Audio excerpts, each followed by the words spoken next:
Welcome back to another episode of Thanks for the Consult. As always, I'm Fior. We have Aaron with us. Hello. Nice and punctual there, Aaron. Today's guest, we have Mike. Mike, tell us about yourself. What's up, man? Hey, good afternoon, everyone, wherever you're at in the country. My name is Mike Worthen. I come from Las Vegas, Nevada. I was born and raised here. Got into EMS when they still wrote on stones using charcoal and everything else. So I've been in EMS for a little bit. My jobs, I started off in a private ambulance company, had some flight paramedic experience, and for the last 28 years, I've been at the fire department that's located right outside of Las Vegas at the Nevada National Security Site, and where I serve in the capacity of EMS division chief. And it's been a great career, and I'm really glad to be on. Thanks for having me. Oh, man, awesome to have you on. So, Mike, we connected through a mutual, I guess, friend on TikTok. So we got to give her a shout out. What's up, Andrea? Better be Nurse watching this Andrea. episode. Gang. Yeah. So, you've had a pretty interesting career. It sounds like, from private to flight to fire based EMS, and now as the EMS chief. Which one did which one? Man, they all have their, I mean, for stories, each one of them have their own specialized stories. The private ambulance, when you first start out and everything is innocent and everything is fun and everything is, we're younger, we're jokesters, we're pranksters, So I guess that's why I fit in okay at the fire department too. As far as like thrilling and exciting, the flight thing was, being up in a helicopter and taking care of a patient was really great memories. So they each have their own specialized memories to take with us. But overall, I think being of service to, your community, I think that's probably one of the greatest things that someone can do. Right on, right on. So I work in a rural area, and if we pretty far from definitive care at times, so we end up flying a lot of patients. My goal is to have everything done before they get there. Just take all the fun for myself. We love that. We love that everything is done except like, you can leave the chest decompression for us. I mean, give us some fun, sharing some of, be giving sometimes. So Yeah, nah, fair enough, fair enough. Aaron, what about you? You try to get it all done before they get there, or you try to let them do all the work? To reserve all fun for other people because the more fun you have, the more documentation you have to do. And I believe truly in my heart that patients should be treated based on how convenient it is to document and not what's best for them. Okay, bye. Yeah, that is not an official statement from Thanks for the Consult. Thanks for the consult. Would like to endorse that statement. We would. I feel like this is going to be another one of those episodes where we have a lot of disclaimers on. But I love it. Like, so you're out in Vegas, man. That's what's the weather like out there right now? It's got to be hot already. So the weather's kind of bipolar out here because last week before I left for Nashville, it was like in the low 90s, and now it's barely tipping 70 degrees. And it's like I made a promise to myself after I got back from my daughter's cheer competition. It's like one of the very first things I'm going to do is jump in the pool. And I looked at the temperature of the pool. It's like I don't feel like taking a cold plunge today, so I'm good. Today my nervous system is regulated as well as it can be, so I don't need to do any cold plunges today. Fair enough. I mean, for us, 70 degrees would be a heat wave. I was born and raised here, and I'm still not acclimated to the summertime. It's like, oh crap, here comes June, July, and August, and depending on if it's going to be a wet season or a dry season, it's going to determine on how, I don't want to say enjoyable, but how tolerable it is. Yeah. No, I can imagine. And you guys, you get triple digits regularly in the summer, don't you? Oh, we stay in triple digits probably for anywhere from 8 to 12 weeks. Yeah, Yep. I would just. Yeah. I concur, sir. Yeah. Disgusted. Yeah, that's Big Mike. I don't know how you do it, buddy. Yeah. Yeah, you stay indoors as much as you can, and it's really bad. It's when you're on a rig too, and the rig doesn't have the best AC. Yeah. It's like, especially working a code in the back of an ambulance when it's like 110 out, and it's probably not much less than that on the on the inside too. So yeah, it definitely has its challenges. Big Yeah, Mike, what's the pass. temperature regulation like in a helicopter? It's a lot better because of I can't I can't tell you all the specifics behind the mechanics, but it's a lot better because if it gets too warm and you don't have that good of an AC, just tell the pilot to go a little higher and it'll get a little cooler. But we really didn't have the exception of landing, and of course weight becomes an issue as it gets hotter. I really didn't have any issues until we ran a couple calls in Death Valley in the middle of July, where it was actually over 120 on the ground. What an ominous name. I Sounds know, right? appropriate though, based off of that temperature reading. Good There's lord. a lot of tourists from Europe, especially France, that come over, and Germany that come over and stay in Death Valley in the summertime. Why? I have no idea why they would do that. Yeah, they probably just hate themselves and are punishing themselves for something. I don't Well, I know. think they probably spend a majority of the time at the bars in there and enjoy the scenery because it is really beautiful out in Death Valley, but the weather isn't beautiful during that time of year. No, yeah, and going to the bars probably, may feel refreshing at the time, but like the worst thing you could do is, drink a bunch Yeah, of let's drink alcohol. and get dehydrated Yeah, and then go out into the sun. Yeah, let's do that. I'm sure the call volume there is immensely high during the summer for heat related issues. Well, the volunteers that are out there, they certainly have their hands full. So Absolutely. And I volunteer think system out there too. out Wow. in Death Valley, yeah, because it's so isolated and it's so rural Yeah. that the volunteers go out there with exception if they have a critical patient, of course they'll call flight in. That's how remote it is. Wow. That's crazy. That so it seemed it's just the way you're describing it seems like it's somewhere that would have a pretty busy service and to still be running on volunteers. That's exceptional. And I'm surprised too that they don't have, and they may have an organized service out there now because it's been a Mhm. while since I've been out there, but it kind of behooves me to, because you're so remote, how come you don't have some sort of clinic or urgent care out there? Yeah, for sure. Yeah, that's crazy. So, Mike, we were talking a little bit before we started recording here, and you'd mentioned something that's pretty important to you is Being the called mental Big health Mike. aspect.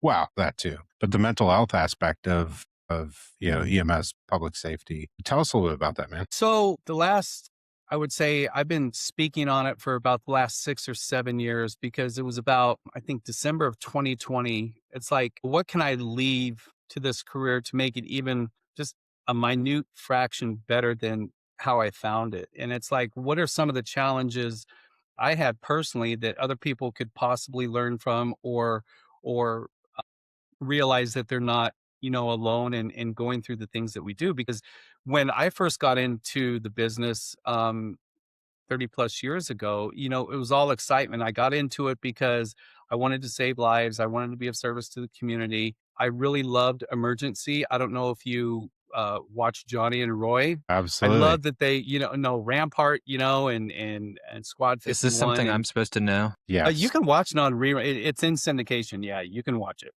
And it's really cool how they had the helmets, in their truck hanging up behind them. And it's like, so, but one thing that shows like that never really told you about was the mental health aspect on the toll that this job can take on you. And because when I first got into it, I thought I can handle anything, give me all the trauma, give me all the cardiac arrests, give me all this that I can handle because I can handle it. I'm good.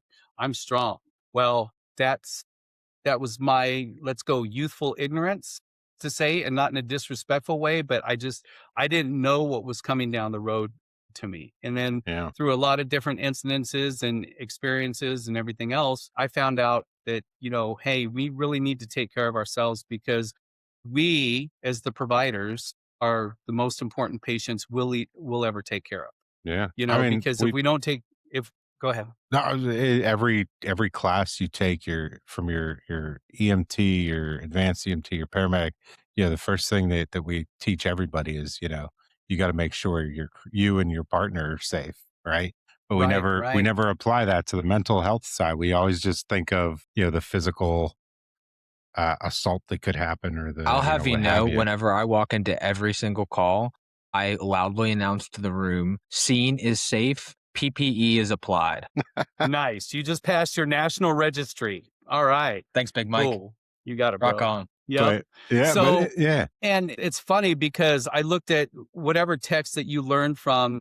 I think we learned out of Mosby's, we learned out of Carolina's, or Caroline, Nancy Caroline, and the the chapter has not changed for over like 30 years. It's like two or three paragraphs when it comes to, and I even know the name of the chapter. I believe it's called The Well-Being of the EMT. It says things in there like, you're going to see some really bad stuff. Eat right. Good luck with that. Sleep well. A better good luck with that. And then, two more paragraphs to sum it up. They never really had a tangible type of example to learn from. And that's what I really love about podcasts such as yours, and just the EMS community in general on TikTok, is that we're bringing that to the surface to where it needs to be brought, because there's so many men and women that suffer in silence that don't need to be. And we need to do a lot better. Just like at the beginning of the broadcast, I was telling you about, we just lost a firefighter here in Southern Nevada last week who died by suicide. And, we have to do a lot better because there's that stigma that covers blankets our profession, whether you're a police officer, firefighter, EMS, military, dispatcher, coroner personnel, ER nurses, ER physicians. We're all on the same team. We just play different positions. And we're all affected by the three major things: violence, injury, and death. And over the course of time, it will take its toll on you if you don't take care of yourself appropriately. yeah, it's crazy. Within the public safety community, there's so much support. It would seem for everything else, but we certainly do tend to, and I don't know if it's we just don't know how to talk about it with each other. If it's like you said, pride or what. But if anybody at your station, needed money, everybody would pitch in and get them the money. If they needed a new roof, you'd be out there on your off days helping them roof their house. But it does seem that this is certainly an area where we as first responders tend to lack in providing support to one another. And I think one of the reasons that it is that way is because we feel uncomfortable, all of us, talking about it, right? I Yeah. mean, we feel uncomfortable asking for help. We feel uncomfortable befriending somebody because we don't know how to fix it. And the thing is that, yes, sir. I would like to just add that anecdotally for myself, if I'm being very honest, that it is very difficult for me, I feel like, to be empathetic in the way that I probably should be, because I'm just so totally exhausted from having Mm-hmm. to like deal with my own like Yep. situation. Not even that like it's that hard on me, but just like it's draining. You know what I mean? It Constantly is. being compassionate and caring about other people. It's the right thing to do, but it's the hard thing to do. And so then Yep. regularly having to say, okay, I'm going to do that for all my patients, for myself, and then all my peers as well. It's like, Yep. Yep. It's compassion fatigue is what it is. I mean, it's like you're giving so much of yourself to total strangers that when it comes to a coworker, you really need to dig deep. And the same needs to go for your coworkers to you, is that, they need to reach out, and it is difficult because we have nothing left in our tank. And that's where resilience comes in, and everything else. And Yeah. it's more easily said than done. It's when we go through these things, and you talked about Fior, is that we're there when somebody gets physically hurt, or they need financial assistance, or they need help around the house or whatever. And we're always there when, if we're on a fire scene, if we're on a call, if we're on anything else, if someone gets physically injured, we're there in a second. Yeah. But what if we get mentally injured? We need to have that same urgency for our people, because I can tell you, I'm just going to take a guess here, is that I think more first responders are mentally injured than they are physically injured, because it's part of what we see, it's part of what we do. And the same attention for a physical injury should be given to those who are suffering from a mental injury as well. Yeah, and I think the other thing though, like you said, are more physical or mentally injured than physically injured, and I don't know that that is necessarily true. I just think I've been doing this long enough that power stretchers are a relatively new thing. But we all ignore it. I think we just ignore both of them, but we're better at Mhm. ignoring the mental health aspect where it's, I wake up every morning, it's like, "Ah, my back hurts." I know it hurts, Mhm. do some stretches, try to get to work out, you know, and Pilates, do Pilates. fair enough. But I think we're really, really good in this line of work at ignoring our own problems, whether they are physical, whatever, because we, to some degree have to be able to put aside whatever we're dealing with as soon as those tones Mhm. drop, right? Yep. And then that I guess becomes our safe space, if you will. Yep.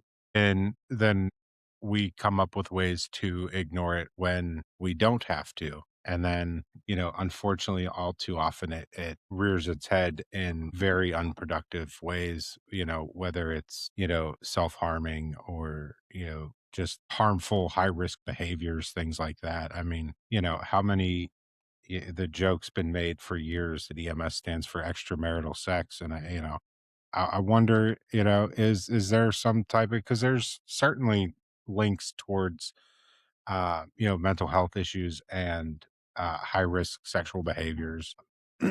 Is that something that is causing this? And I don't know the answer. I'm just kind of throwing that out there as a, an observation. Think any maladaptive behavior that you have, whether it be drinking, drugs, food, sex or porn, retail therapy, which was my ex-wife's favorite. I wonder if there's a correlation. Probably so. Yeah, And gambling, yeah, anything that we can do to get that initial dopamine drop to make us feel a little bit better, we'll do that. But that's just putting a band-aid on a bigger issue that we're running from, right? yeah, And at least that's what I found out. And it's has a lot of detrimental effects because once those maladaptive behaviors stop working, then we're left with, our original behavior that we were trying to deny. And now this, maybe you've run into financial issues, marital issues, health issues. Now they have like a synergistic effect, right? And makes everything worse. And so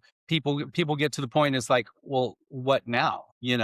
How am I going to feel better now? How am I going to deal with this now? So yeah. that's one of the bad things about just putting a band-aid on a bigger wound. Yeah, and I'd imagine, just anecdotally thinking about, people I've worked with, I don't know too many people in this field that don't have one or more of those vices, if you will, Those products want to sponsor us, that'd be cool. Yeah. Thanks for Yep. the consult endorses Pilates and nicotine pouches. There you go. Why are you laughing? This is a very serious matter. I'm trying to get us an endorsement. I'm aware. I just, This sometimes is a it's very best that we're serious just honest podcast. with ourselves. No, this is a Ah, very serious podcast. I I don't appreciate appreciate the, you making light of the situation. anyway. I'm sorry about him, Big Mike. No worries, bro. So, Next. in your area, do you guys have any programs or things in place to kind of help with that, with the mental health aspect of things? Because I know where I we're think at, it's few and far between, at least anything of any real value. And then there's certainly a couple, kind of call them grassroots kind of campaigning to try to help. It's, peer led things that seem to be doing pretty well, but certainly not where it could or should be. there's a lot of resources that people can find, whether it's law enforcement specific, firefighter specific, that you can find online. But in the departments around town, there's a big thing is peer support. There's when I do my lectures or when I do my presentations, there's four things that we can do. We can engage in peer support. We have EAPs that are here, and I can talk about that in a second. Why that's not really the first line of choice for first responders, and I'll get into that in a second. Resilience training and critical incident stress management. So I'll start with EAPs with first responders, and this is not to throw shade on any of our mental health professionals because they do such great work. But being first, be well, let me get there. Hold on. Either on an LMFT, licensed clinical social worker, they do great work. In their designated arena, but we need more culturally competent clinicians that deal with trauma. And because first responders are a unique kind of uh, group, so to speak. We don't trust a lot. And one thing that I found in my experience is that there's three issues with EAPs that first responders have problems with is the availability, the relatability, and identifiability. And the accessibility, and I don't know if we're gonna get into my story or not. If we do, cool. If we don't, that's cool too. But I had a period of about 4 years where I was in a dark place. And I had a moment of clarity about 2 years in. I called our EAP and I said, "Hey, my name's Mike Worthen. I'm a first responder. I'm dealing with all these issues. I really need to talk to a counselor." And she goes, "Okay, let me just hold on the line for a minute and I'll get back to you." So she comes up back on the line about 10 or 15 minutes later and she's overly happy. And it's like, taking my order at Dutch Brothers or Starbucks. And it's like, we found a counselor for you. I'm very happy for you, Mike. I said, cool. When can she get me in? And she says, well, she has availability in about 3 weeks. And it's been my experience that by the time a first responder reaches out and asks for help, that's a miracle in its own right. But they needed help yesterday. They Yeah. did. They don't need help 3 weeks from now because one or two things are going to happen. One, I wouldn't be here in 3 weeks, or two, it'll be the day before my appointment. And because we have such, and you touched on this, Fior, is because we have such a good deniability type of chip in our brain, is that, you know what, I was just having a bad day and I'm good now. I'm fine. I got this. So we'll cancel the appointment. And the next thing is the relatability and identifiability. It's like when I did finally get in, I'm thinking to myself, and I actually use my inside voice this time. I'm looking at this counselor and I'm saying, have you ever dealt with a PD code? No, you haven't. Have you ever done a body recovery of a family of four who was hit and killed by a drunk driver that decided to run a four-way stop? And, their charred bodies we're pulling them out. No, you haven't done that. Have you dealt with a jumper from one of our high-rise casinos here in Vegas? No, you haven't done that. So if you haven't experienced what I've experienced, then how can Yeah. you help me? That's where my thought process was. And from what I've heard, that's kind of similar to other first responders I've spoken to. Yeah, I mean, so I know I had happenstance to do a few, I guess, counseling therapy type sessions and, very kind of subdued the amount of information you give them. And at one point the woman's like bawling her eyes out. And now I'm like, wow, I've just made your day horrible. So I guess I'm going to stop now. And Yeah, like we've not even, like you said, you're not telling them anything of actual substance. You're just right. like, but this is something that they can't handle hearing. And it's like, well, I don't know how I'm expected to work through this with you if you can't hear this. And this is the appetizer. We haven't even gotten to the Right. meat and potatoes of the Yep. shit that we see on a daily basis. Um, Also, I may but be incorrect about this, but I'm under the impression that like traditional cognitive behavioral therapy, talk therapy style counseling is one of the least effective for trauma. It is. And uh, and I've heard that as well. You know, going into things is, EMDR, eye movement desensitization reprogramming, that has shown to be more successful than CBT, and other types of cognitive talk therapy that you speak about, Aaron. And it's really in depth because I know for me, is that I've tried the CBT and everything else, and it didn't work for me. It didn't gel for me. I tried somebody who just completed a course in EMDR. She didn't have that much experience, and I thought I was going to feel great and everything was going to be fine. And that's not the case. It's a continuing thing because we didn't get traumatized in one day. This is years and years and years of trauma that has accumulated. That has finally reached its point to where our brain says, "Okay, I'm tapping out. That's enough." So. yeah. Well, and people that I've talked to that have gone through the different types of therapies, they all have a fairly similar kind of report back of how they thought they knew what was wrong, but halfway through they're like, that was just the straw that broke the back. There's this well of traumatic exposure that is actually causing all these issues. Where the singular traumatic incident that they initially, I guess, thought was the problem. Really, if that was the only thing, wouldn't have been an issue at all.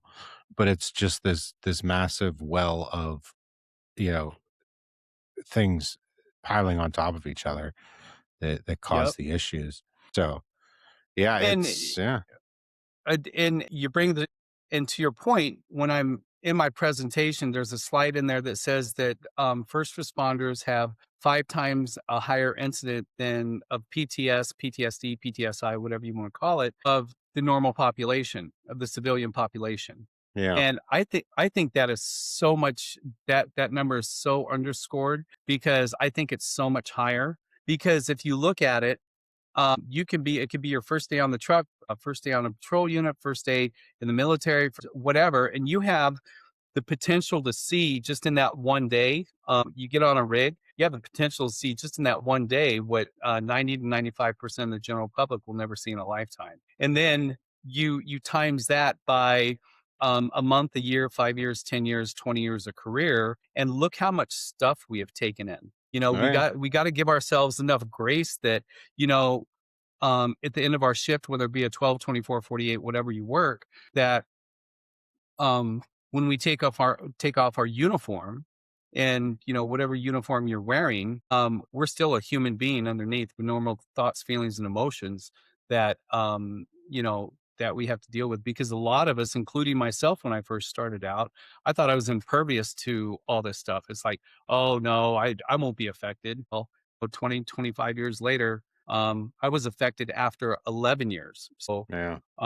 after some of the things I went through. Yeah, and the other thing I think that's worth mentioning is the time is somewhat irrelevant, right? I know folks that it's taken, you know, 2 years or less Hmm. to reach a point where they, you know, really needed some help. And I know folks that have been doing this for 30 plus years that have, you know, not reached that point, you know, and Hmm. and it doesn't matter if you're in a busy area or a more, you know, slower or rural, slow area. It just, you know, what you mentally, I guess, can handle and your exposure, because you and I could work the same career at the same department, you know, the same days on different trucks. We're going to see very different things, you know, and Yep. it's just kind of what kind of hits you. And like I remember, you know, one specific call that I had in my career that kind of stuck with me a little bit.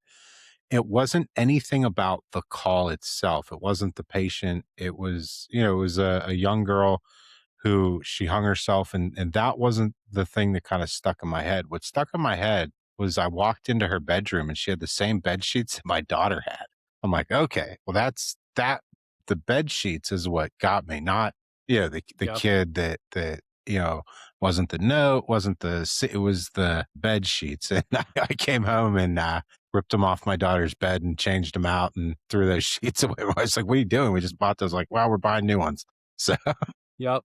Different color. And and and you're so right, because it's the inconspicuous little things that when we're in a situation or a call like that, like maybe it's the soda can that they were drinking that was yeah, on their desk that you're going to remember. It's just the little things. It's not the event that been, you know, that yeah, we know we've learned how to handle. It's the very little inconspicuous things, that or the color of their hair, or just like you said, the bed sheets, clothes that are similar to my daughter's. So, yeah, yeah. And I've heard other folks talk about, you know, drawing comparisons, like subconsciously drawing comparisons between your patient and a loved one. You know, it doesn't have to be a young kid, doesn't have to be somebody that looks like your spouse or your parent, child, whatever. But like, you know, they wear the same, you know, aftershave that your grandfather used, you know, or just something, this tiny little comparison that the rest of the world would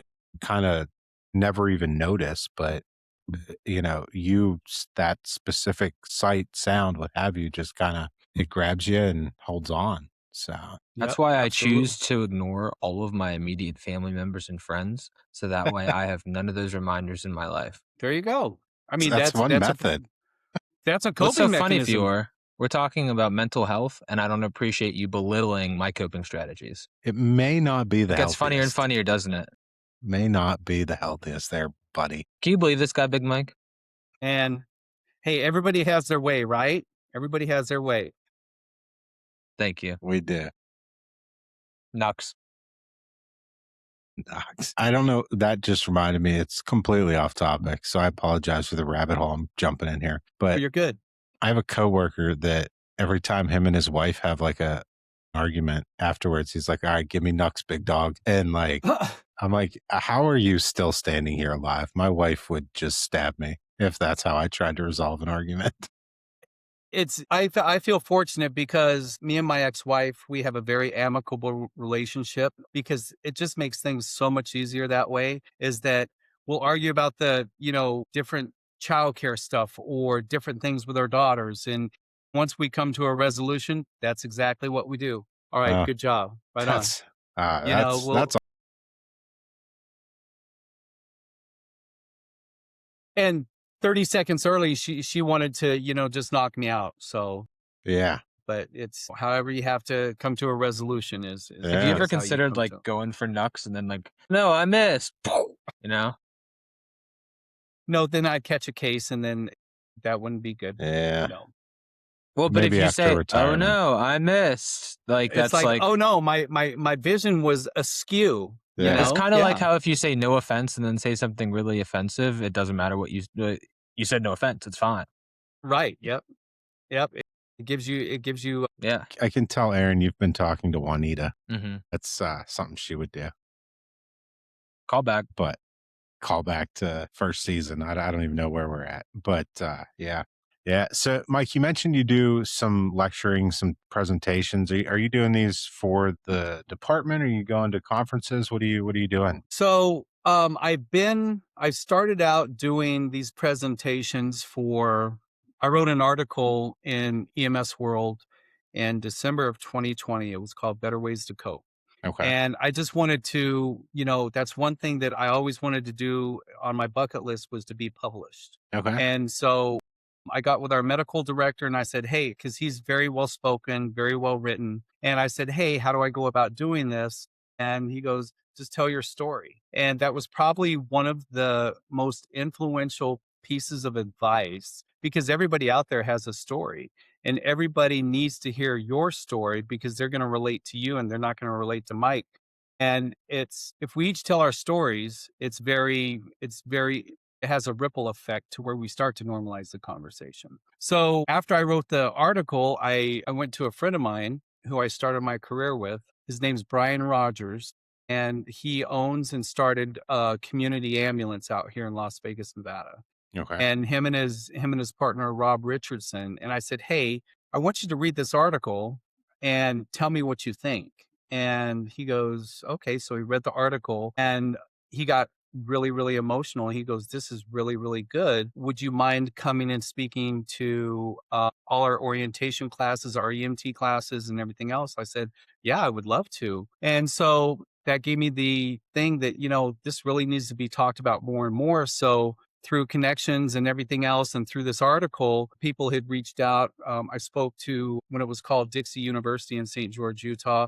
I've gone to different places and spoken about the mental health, spoke about suicide prevention and everything else at Nevada Coalition of Suicide Prevention. I was gracious enough to be the keynote speaker there, Oh wow. and so whoever wants to hear the message, I'll go to where they want to hear it or who will have me. Yeah. So I think there's more of us that needs to talk about this, that has the experience and has the stories that can be a Yeah. benefit to the next generation coming up. Absolutely. Absolutely. And speaking of the generations, so, one thing that I can tell you is absolutely changed, and there's still ways to go, but when I first started, it was, if somebody was having issues with a call, it was suck it up, yeah.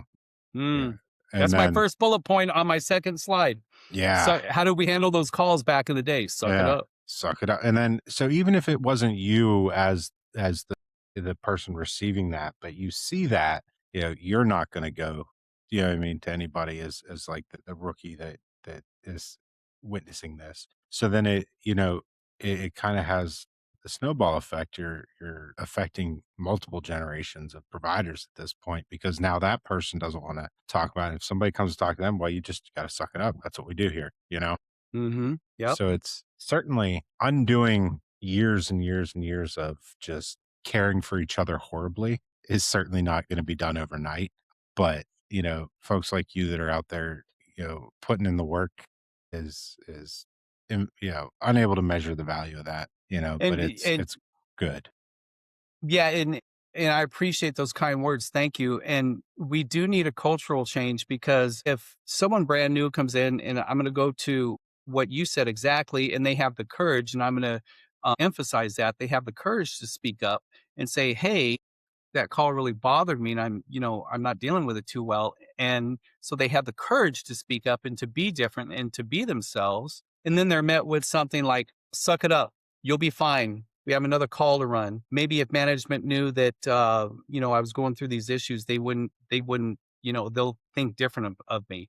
And that's part of what feeds the stigma into what we're doing. So when someone's met with one of those four things that I told you about, do you think if somebody was emotionally invalidated or emotionally slapped down, that even pushes it down further? So they're going to be less apt to come out later when, they really need the help that they do, because that's the way they were trained, because they were at an impressionable point in their career that I guess that's not what we do here. Yeah.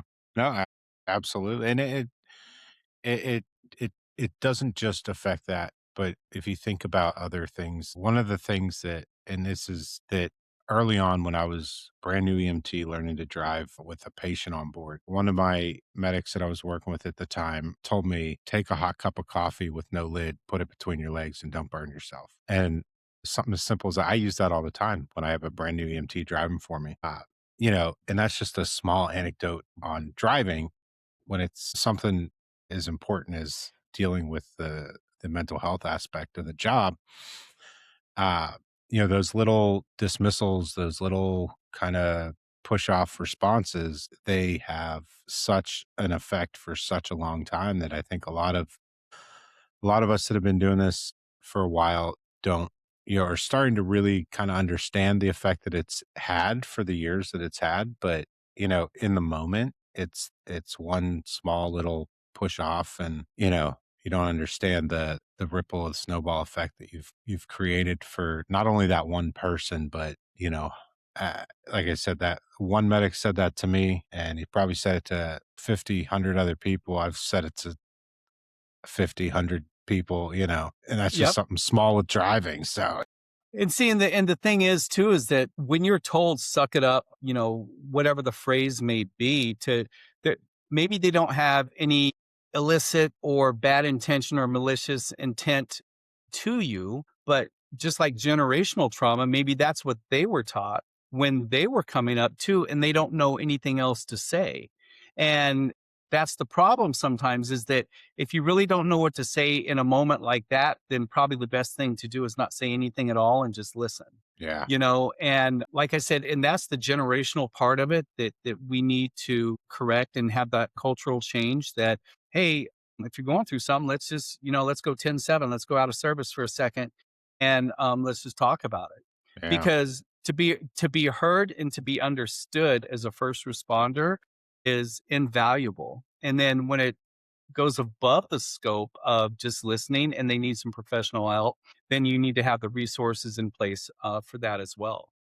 yeah. And Aaron can back me up on this as somebody who's neurodivergent and on the spectrum. I have to be extremely intentional about emotional things with people, and one of the things that, I have to just, if somebody comes with some, do you want advice? Do you just want to vent? Do you want to sit here and I'll tell you that sucks and let's talk about the game? What do you need from me? I will give it to you, but you need to tell me what I need to give you. And I think there's a lot more people like me in this arena than we know, that we're just ill equipped. It's not a matter of I don't want to be there to help somebody. I can fix you if your blood pressure's 12 over nothing and your heart's beating 4 times a minute and your limbs are falling off. But when you tell me that you're having, mental health issues, I am so horribly ill equipped to help, and I hate I don't, whenever someone's like, oh, here, read this book, call this person, it feels like a push off. Like, I'm too busy to deal with you. And so I think if there was, somebody out there that could train like how to not pawn you off on somebody, but get you to where you need to be, because, Hmm. I'm not where you need to be, because I can't, you know, I can't be that person, but how to do that and how to equip those of us that are like that to help, help those that are in the moment needing that help is something I think would be immensely powerful tool. But I just no idea where to even start with that. You know what I mean? It's yeah, I think that's the biggest challenge when someone comes to you saying they have these issues. And I love the fact of tell me what you want so I can expect and give you what I possibly know what to give you. yeah, And if we don't know what to give you, the best thing that I've seen that has worked for a lot of people is that just to be present with them and hear them and know that wherever this path may lead, whether it leads to therapy, whether it leads to whatever, just know that you're not going to go anywhere. You'll walk with them alongside them because that's all we need sometimes is someone in our corner to help us fight. yeah, absolutely. I think we also need to normalize it being okay for people not being willing to do that too, though. Like, Yep. there's Absolutely. some people who are just like I personally, yeah, I wish that I were better suited to do it, and I'm not. Like, I cannot listen to people tell me about the bad call that they had and tell me how tough it Right. is. I just like I feel bad that I don't care, but I don't, and so I know that, and so I wish there was some polite way for me to go, "You should talk about this to somebody who cares," without it seeming incredibly rude. You know what Right. I mean? But, Right. like, I'm No, I not gonna do. provide you with what you need.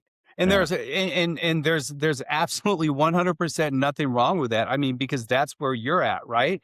And that's why there are other people that will walk that path, and that's great. There are other people that don't or can't or choose not to walk that path for their personal reasons, and that's okay too. That's quite I all think right. it's really hard to do that though without it seeming like you're pushing somebody off. I think there's a way to put something. Absolutely, I would agree with you. I mean, I think honesty, you're being honest with that individual. You're not putting on something that you're not. You're just being who you are. It's like, I don't have the capacity or I can't help you, but maybe there's someone else that can help you. yeah, I think being honest, because so many times we've had empty promises from supervisors, from leaders, from owners, and everything mm, else that's another big reason why people say, why should I even fucking try? yeah, Because I'm just going to be filled with, these empty promises. Whereas if you're honest with a person on what you can give and the help that you can give them or the help that you can't give them, they appreciate that more than anything, whether it seems rude or not. yeah. Well, I think that along those lines, there's people that I think genuinely want to help and they Hmm. try to do everything they can, but they're not the right person for that. Like I can recall we had that call I was telling you about with the hanging in the bed sheets. You know, we had my crew plus response medics. So there's three of us on scene plus the police and different entities there. But afterwards, our director at the time said we're going to have a critical incident stress debrief. I said that probably makes sense. My partner, she had been on the job less than 6 months at this point. So I'm like that makes a lot of sense. Let's do that. Like we put the truck out of service. And then I get a call 10 minutes later before even back to the base. It was like, hey, so and so's coming down. And I'm like, okay, where's the rest of the team? Because for what I'm used to is six or so folks show up, and that's what the initial debrief is. And then after that, you kind of break into the smaller groups if needed later on. It was one woman who was more concerned about trying to figure out where we fucked up on the call and not how this is affected, to the point where for better or worse, I stood up, cussed her out, told her that she's a disgrace to the profession and, needs to retire. Um, in the least colorful way that I can say on the podcast, and walked out of the room. And then, it was, and I remember afterwards, my partner's like, are you like okay with the call? I'm like, the call's not the problem. My problem is her. And her response is bullshit. Because instead of trying to figure out if those of us that were actually there and dealt with this call are okay, she's trying to figure out how she can get somebody in trouble with medical command. And I was like, and that's bullshit. That's not what this is. I promise you that a physician is going to review this chart because it's a death involving a 10-year-old. They are going to review this chart. If there's a clinical issue, it will be brought up then. But this is not the time nor the place for that. And part of me thinks that this woman probably had the intention of, I want to help people, but doesn't know what the hell she's doing. Well, and I agree. I agree 100% because I've heard, first of all, a critical incident stress debriefing or defusing, wherever you're at in the process, is not a place for AAR, an after action report.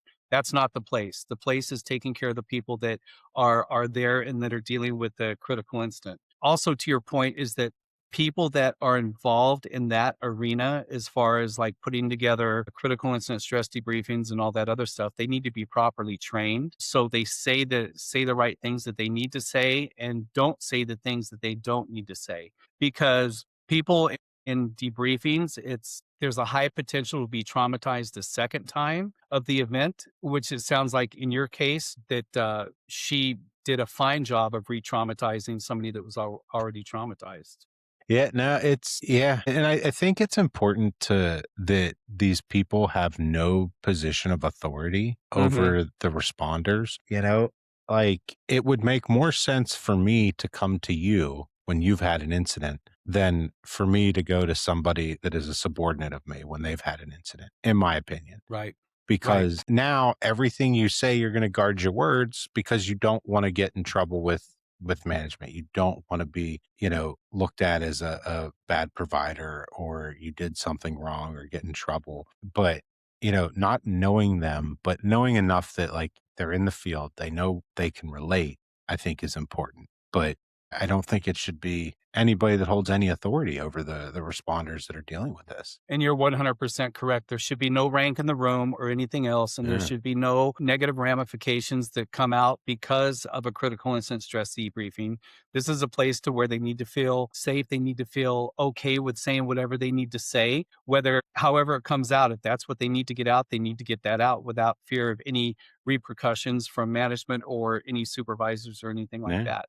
Because once that is input in there, you're going to have people just clamp down and not get the help that they need. And the whole critical incident stress debriefing is all for naught. The way that I navigate that as a manager is I have a special room set aside in which I have people go to, which has cameras and recording devices that they aren't aware of.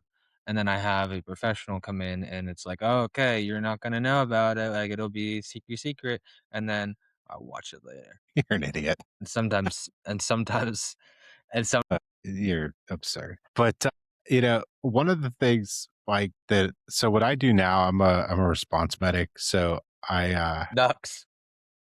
I come up behind and assist ambulances, right? But the reason I think no rank or authority should be involved is, how many times have you had these bad calls that things did not go right, and the lead provider's like, yeah, I messed up. I did this wrong. I did this wrong.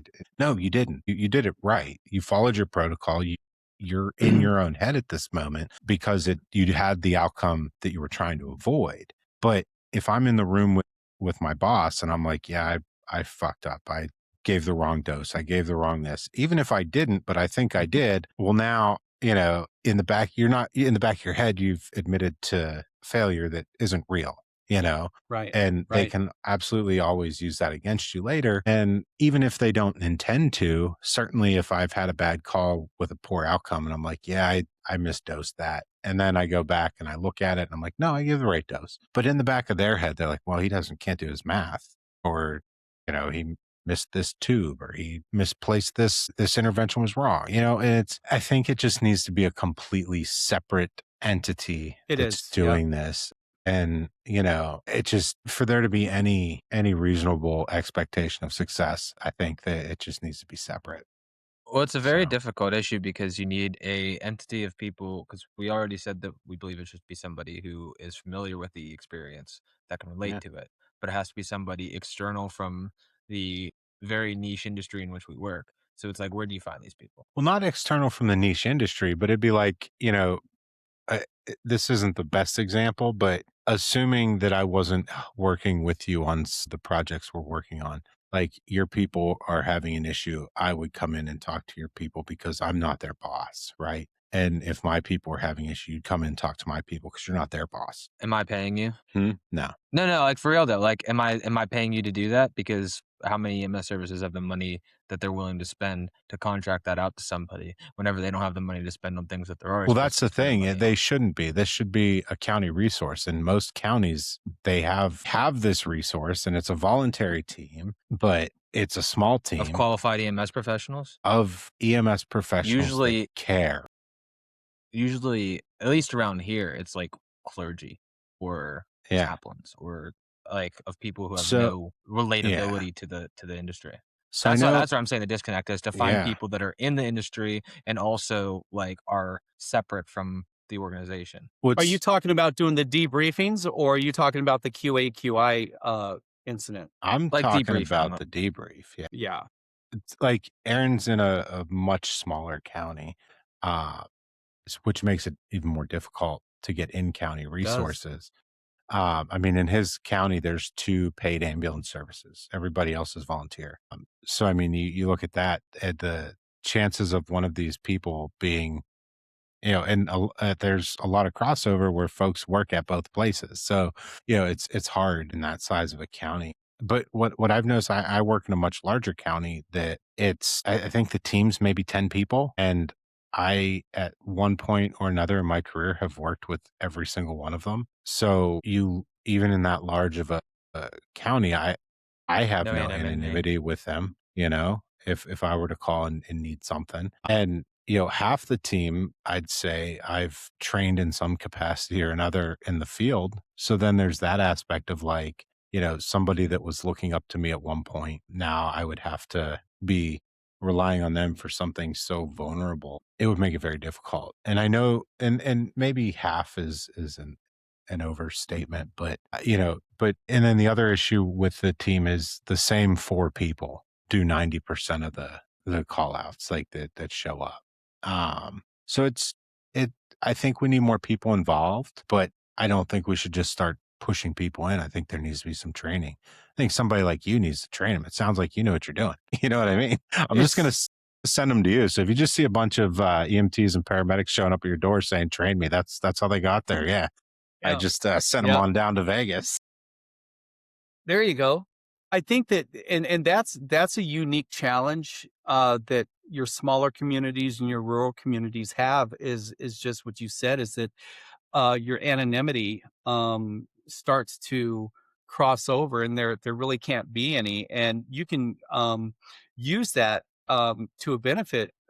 Not everybody has to know about what's going on, but truth be told, they're going to find out what's going on. And I guess things just have to be arranged a little bit differently. And you said you have the same 4 people that do these debriefings. Well, my question would be, who debriefs those people when they've been exposed to all this other stuff? So there definitely has to be resources set in place to take care of those same 4 people that are constantly doing this, however that looks like, to, your geographical area. Yeah. And the EMS community, all of the public safety communities, they're so small at this point. I mean, we were talking Hmm. last week's episode with Katie that, in my area, I may not know everything about every medic, EMT, whatever, but a lot of them, I would know their name, I would know them to see them and vice versa. But now with TikTok and social media, I've talking to you in Vegas from the other side of the country, and the community is getting smaller and smaller. On top of that, the numbers of folks getting into the industry is getting lower and lower. But that you're losing the anonymity, every day. But Bet you can't say anonymity 5 times fast. I can't even say I it can't, once. I can't.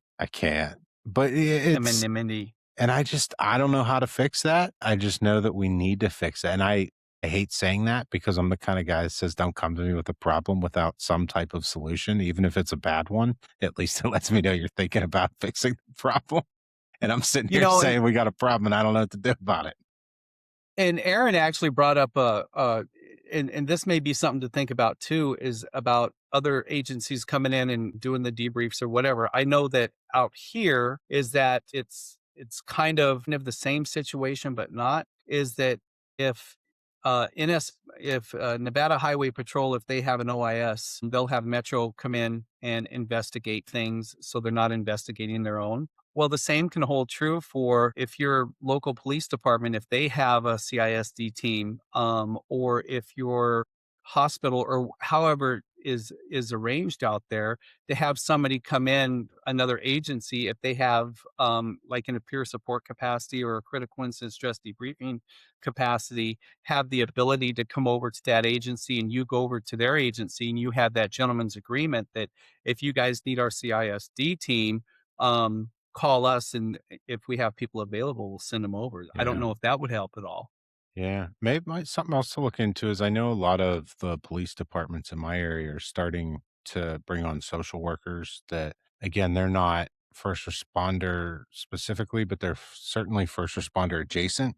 And their primary role is for the community, but certainly it might be something to look into, Big getting Mike, I them have a question involved. for you. Yes. Nux. So, I have a theory that people who have really good posture tend to sit crisscross applesauce. And I noticed during the session that you were sitting back pretty relaxed, decent posture. I was just curious, are you currently sitting crisscross applesauce? I just got a Chris. I don't have the cross. I have one leg under, so I'm halfway there, bro. Okay. I'm halfway there. But do you You're a have Chris sauce, applesauce? but no cross apple. Right. There you go. Okay. All right. Yep. Rock on. Nux. And boom. And this Boom. is attributed to you guys because you're making this podcast so comfortable to me that I'm back, I'm chilling. Yeah.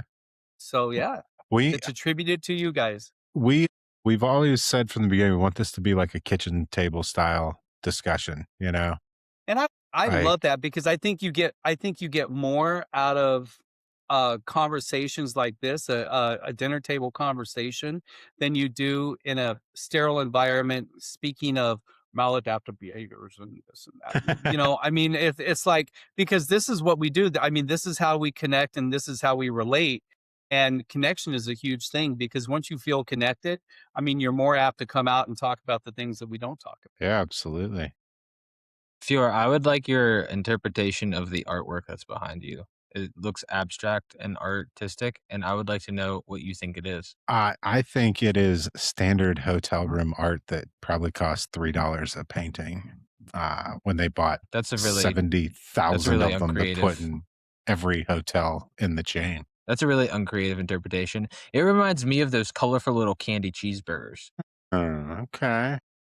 The gummies, Yeah. see, Dude, yeah, Nux. wow. See, it looks Gang. more deserty colors to me, like Arizona deserty. Yeah, the painted forest, or whatever it's called. I don't know. I just remember it was like the desert, like the rock cliffs had different. Petrified wood or the painted desert? It's a mad ocean. I like that. Mat up top, ocean underneath, and then the ocean floor on the bottom. I'll have to talk It's to the a hotel about bringing them back to the home office there. it's a Roy There G ambivalent. Hey, The color spectrum. There you go. we got two See? spectrums on here today. Yeah, there you go. Sorry. This podcast is sponsored by the Spectrum. Any spectrum. Either Roy G. Biv or the spectrum. Yeah. So awesome. You have successfully derailed me. So, not to kind of cut this short or whatever. We're for sure going to have you back on because there's so much more we need to talk about this. Absolutely. Yeah. But what would you recommend that somebody does if they come out to Vegas? What was something they got to do Yes. if they don't want to end up in jail Okay. All right. and just leave with depends all their on body parts? It just depends on what you want to do. Don't go east of Las Vegas Boulevard. Stay safe. Stay on the boulevard. We have a lot of great shows out here. We have a lot of great restaurants that are off the strip. We have a lot of great hotels that are off the strip. Primarily your station casinos. Durango Station is our newest one out I thought you here. meant like they're just in fire stations or something. No, stations. So Palace Station was the original station casino, given a little bit of Vegas history, owned by the Fertitas, and they've branched out. And Durango Station Did you say owned is by tortillas? no, the Fertitas, Okay. Fertitas, not tortillas. No, the Fertitas, Gotcha. and I was like, I The didn't know two- Big Tortilla was so invested in Las Vegas. But and I makes tell you sense. what, the Lorenzo Fertitta and Frank Fertitta, they're great people. They're so pro first responder. It's amazing what they do for the first responder community and what they've done for me personally when we've had to put on some events. So Durango Stations, that's a good place to stay out here. If you like shows, there's just about any kind of show that you want to get out here. Visit the Sphere. I don't know if you've seen that. It's amazing. And they've recently put on the Wizard of Oz in there, and from the people that, and it's recreated to fit this huge screen, and it's so lifelike, it feels like you're there. So the Sphere is a good place to visit as well. I have a fear of musicals, so I will not be able to do that. Yeah, then I wouldn't suggest, because it's so real that it makes you feel like you're actually in Kansas. I also have a can't. fear of the Midwest. Yeah. Okay, Can't- well then can't deal with that's you, in Aaron. the Sphere. Then the Wizard of Oz is not for you, and don't click your heels twice, bro. Don't Yeah. do that. I'm gonna What would drug be- him what and would be the drop him off place- in there. What would be the place that you would absolutely recommend that no one ever go think about seeing? Like just completely 5 thumbs down. 5 thumbs down. I try to stay A away lot from of those thumbs. places. I try to stay away from people with that many thumbs. It's 2.5 I more than know. I have. Yep. What? Wait, what? What is it? Polydactyl with multiple fingers, right? I'd prefer would that you do- I- give like specifics and addresses and names if you can. Oh, I can't do that. Yeah, no. So I can tell you locations to stay away from. 5 points 5 points south or 5 points east. Stay away from there. The Naked City, stay away from there. Whoa. Why the name? That's because it was down to the bare minimum. It was Literally there. Yeah, exactly. But there's I can't it doesn't come to mind on 5 stars down or 5 thumbs down. Then we can just back up to the Naked City situation. What's going on there? Yeah. Oh, there's just a lot of shenanigans that goes on there. There's a lot of And you're giving this thumbs down? Are they? yeah. Is it naked people or is it like the No, infrastructure's it's bare? it's behind the stratosphere. It's west Okay. of the stratosphere. And it's just a very seedy part of town where a lot of illicit things happen, and you guys can imagine what those are. Yeah. I'm failing to I see the would- part that you don't recommend. You know what? If you go down there for like 2 minutes, it's like, damn, Mike was right. Yeah. It's like, I better get out of here. Also, So, I've been Shut up, Big stabbed Mike. by a junkie. yeah, like 3 times. It's like, I got a hole here now. I didn't know that. So yeah, You too it's, can experience a sucking chest wound. exactly. Yep. Or a lacerated spleen. You Yeah, guys have some if you interesting stay- town names like Death Valley, do. the Naked City. It's Right. you guys hold, no bars hold on naming things. So Yeah, it's no holds barred. Summerlin's a good area to hang out in if you like shopping. Downtown Summerlin's a good area. And yeah, Vegas has a lot of good stuff to offer, but you have to be careful in some of the neighborhoods that you may wander into. Right on. Well, again, Mike, it's been awesome talking to you, and I sincerely we need to have you back on. But any final message or anything you want to get out there to the some number of human beings that watch our podcast? Yeah, man, if you're fortunate enough to be in a position to help others, I mean, I think I think from a humanities standpoint, I think this is one of the greatest careers that you can be involved with. Absolutely. And you said this earlier, is that we're really, really, really really good at taking care of ourselves or taking care of others, but we're very challenged when it comes to taking care of ourselves. And if I could say, if I know today, if I knew when I first started what I know today, it's just a couple of things. Have as much balance in your life. Don't make your work and your career your total identity. It is part of your identity, but don't make it your total identity, because when it comes time to retire, you're not going to know who you are. You're going to have to recreate something new, right? And retirement in itself is stressful enough. You'll feel like you've lost something you've loved for 30 years, if you're married to the job or whatever else. So have balance in your life. And if you do find yourself struggling, and if you do find yourself going through some difficult times or in a dark place, just understand this is that there are a lot of people that came before you, that came after you, and came alongside you that are right where you're at. So you're never alone in some of the challenges this career can give to you. Yeah, absolutely. Yeah, it's awesome, man. Awesome message there. Aaron, any final thoughts from you? I really thought that you were gonna not ask me if I had any final thoughts, and so I'd planned to interject and say, "Whoa, you didn't ask me if I had any final thoughts." And then whenever you said, "Aaron, what are your final thoughts?" I was gonna say, "Oh, I don't have any. I just wanted the opportunity to politely decline." I wanted the chance. Right. So So with is that this being you said, politely declining? with that being said, no. Excellent. Thank you. Thank Come you, on. You have to have a Nux, final thought, Aaron. Nux. man. Well, Mike, thank you for being on. Thank you for the consult. Thanks for the consult. It's not thank you for the consult. It's thanks for the consult. We've been doing this for 2 seasons, Fiora. Learn the name. 3, but okay. And I love being on here, and I want to come back. I want to come back. I'll have dad jokes ready for you and everything Perfect. else. So after we stop recording, if I could just ask you one thing off the recording, that would be cool. Absolutely. No problem. So thanks for the consult. Better. And Aaron, thanks for the consult. You're You Thank guys you welcome. are guys awesome. for hanging out with us, and tell your friends, best podcast around. We'll see Nux. y'all next week. No.